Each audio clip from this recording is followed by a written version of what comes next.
So these images were taken for a magazine in London about a year ago, and I wanted to do a beauty picture to go with the face pictures, and it was just another type of shot that made the whole collection a bit stronger. And the butterflies on the day, they were white, but we didn't like the white colour, so we thought, oh my goodness, how are we going to change this, make it better? And so we said to the makeup artist, can you just do something with the butterflies? So he started flicking all his makeup at them, and yeah, he got it all over the pool area, so it was like panic, we have to clean up afterwards as well.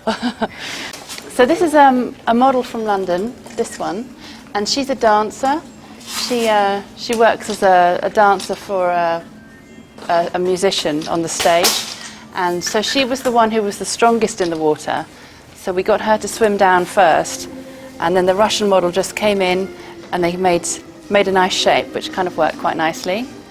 And it's actually photographed in a public swimming pool, so it's quite deep, it's about kind of 3 meters, and this is a black background that we put in the water.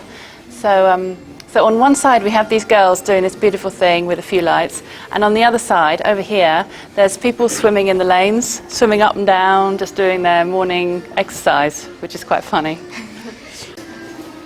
So these are photographed for a fashion magazine in London about 3 years ago, and the guy, he's a dancer, a really quite a famous dancer in London, and she's just a regular model. She's posing as a mermaid, a siren, and the story is that she was trying to capture him, ensnare him, and drown him. Actually, if you look very carefully, there's a boat here, and this boat we managed to find from another film set. It was at the studio, and I said to the divers, I said, hey, can I put that boat in my shot? And they said, oh, okay. So we put the boat in, and then we sunk it for the shot, so it worked quite well. It was quite, good with the story. The hair is quite interesting. The hairstylist came up with an idea to use crochet. It's real hair, but it's been crocheted, knitted, and then it's been pinned into the hair, which is quite interesting because it's not an obvious choice. She's a brunette, and she has blonde crocheted hair, so I quite like that about these pictures. This is a story for a magazine called Scent in London, and the idea was that the water was washing away the makeup, or washing it back on. It was the idea that the water was making the makeup run and then run back. So this is the very pure image, and then slowly the makeup gets stronger. So for this we started very simple. The hairstylist had a lovely idea to make the hair into this shape, and then underneath is this bright, bright pink hair. So you can't really see it here, but on the second one it starts to come out, and then slowly more, and then it really flows towards the end.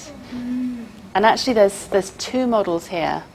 This is the same one, and then this one and this one and this one are different. So 5 pictures with one girl and 3 pictures with another. What I really like about this picture is the styling on this.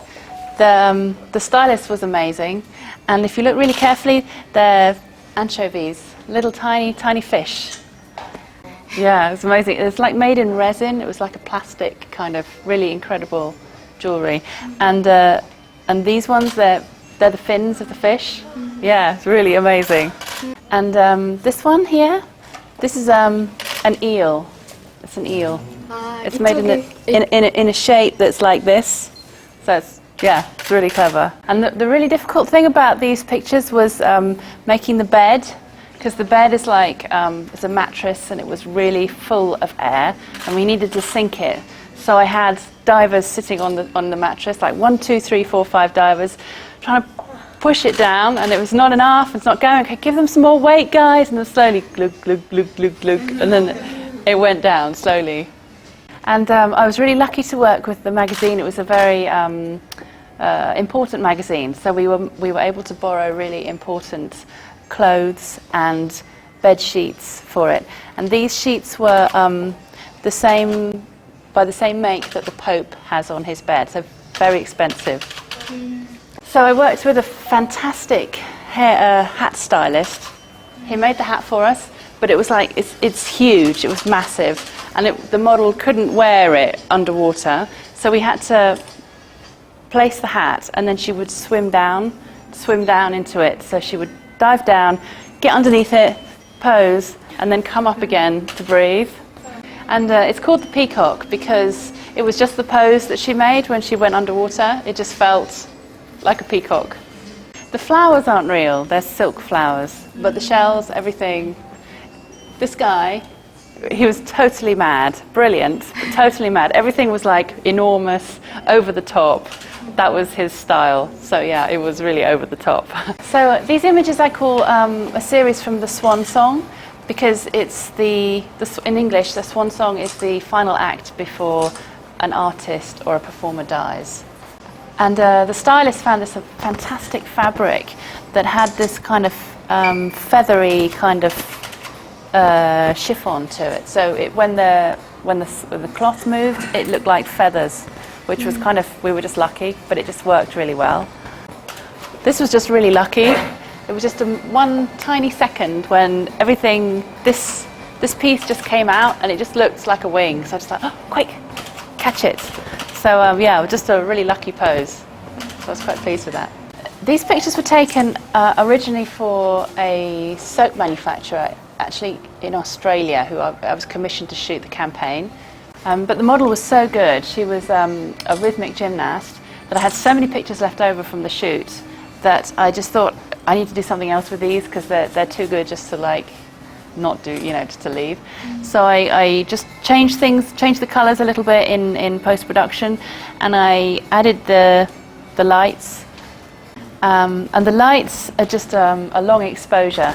So I'm standing actually in my bathroom with everything black, with a light, just making shapes, whatever. And then afterwards, take the exposure, make it high contrast, and then just put the two together for this. All these pictures were taken from the Waterbabies book that I made. This along here, and it was a story about a little boy from about 150 years ago who used to clean the chimneys, and he went on an underwater adventure. It was an old English story. And so I was quite challenged to tell the story with all of the detail that the author had written in the original. So what we did was we used illustration to tell some of the more complicated elements. So I worked with a really brilliant illustrator in London, and I would create the pictures, create the photographs, and give her one single print that she would then draw on by hand. It was about this big, one picture for each illustration that she did, and she never made one mistake. She never needed a second copy. So all the pictures along here, she never needed a second copy, which is quite amazing. And the publisher who made the book, he said to me that I had to have an international babies. So I had to have, white babies, oriental babies, Asian babies, black babies, and I didn't have any oriental babies. It was really hard to find them in London, so I was really lucky to find this little girl who she has kind of what I needed. So the little boy that appears in the book, he was 3 years old when I first started working with him. The book took me 2 years to make, so when I finished with him he was 5 years old, and in this picture, he was so good at the end that he was swimming down 4 meters to make these pictures. Yeah. And this one was taken at an underwater studio in London where it's very, very big. It's like about 20 meters by 10 meters, and then it's about 8 meters deep. So it's quite big, and it's painted black. So it's an amazing place to work in. You go down there, it's all really clear, really warm, and you just go down and look around, and it's just like, wow, this is amazing. It's the same studio where they shoot the James Bond and the Harry Potter films. Yeah. So it's really amazing and it's really big. One of the bad things about it is that it takes a lot of light. You must bring loads and loads of light. So it's quite expensive to get everything, to get enough light in there to get a good exposure. I had to find a dog for the story, which was quite a challenge because all the dogs, I couldn't find any that wanted to go underwater. And eventually I found this dog who didn't really like going underwater, but he really, really, really wanted to get this ball. So we put the ball underwater, it was bobbing, bobbing, bobbing, and then we pulled it down, and then the dog comes and then goes down. So I had tiny amount of time to catch this picture, but yeah, we got it. It was you know, his dog was going crazy for the ball, and it was quite funny actually. This is the same model from the Swan Song images. Yeah, she had just the right face for what I needed, so I asked her if she would do this picture with me, and she was really excited actually, because she'd not worked with babies or children underwater, and I said, come on, take the baby, you know, hold the baby and go underwater. She said, I might drown him, and I said, don't worry, it's fine. He does this all the time.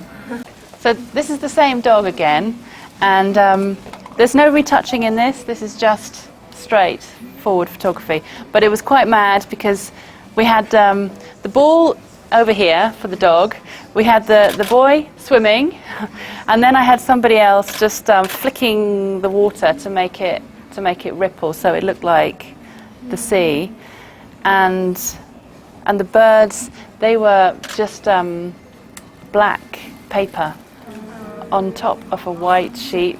So by the time you've got it going through the water, you know, the ripples, you know what, nobody's going to know it's not a real bird. So I photographed this in the Mediterranean about 10 years ago now, actually on a medium format camera. Do you understand medium format? It's a big camera, Hasselblad, say Hasselblad.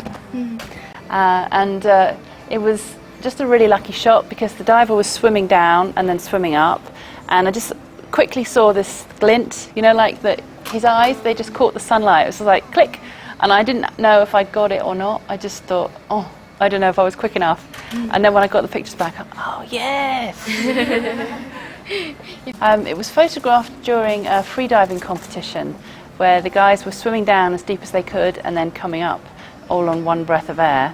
And they were going really deep, like 70 meters sometimes, really deep. So it was quite dangerous. And the bubbles here, they're from the safety divers that are right at the bottom. They're really down low, and they're just coming up. So the guys are down there to save anybody that's coming down that doesn't have any air, that's just like, help.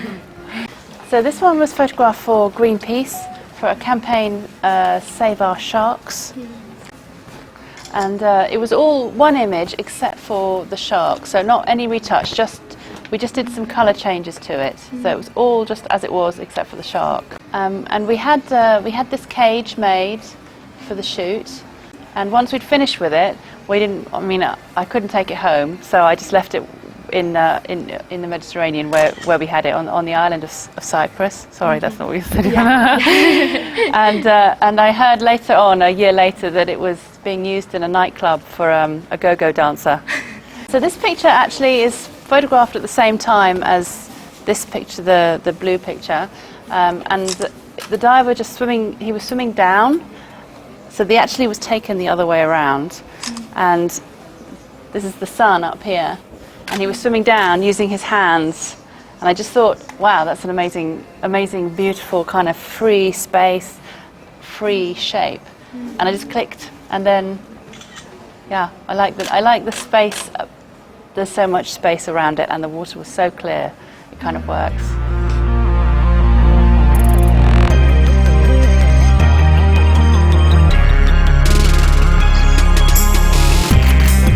Thank you very much for coming to my exhibition today. It's been a pleasure to talk to everybody, and I'm delighted to meet the Korean people.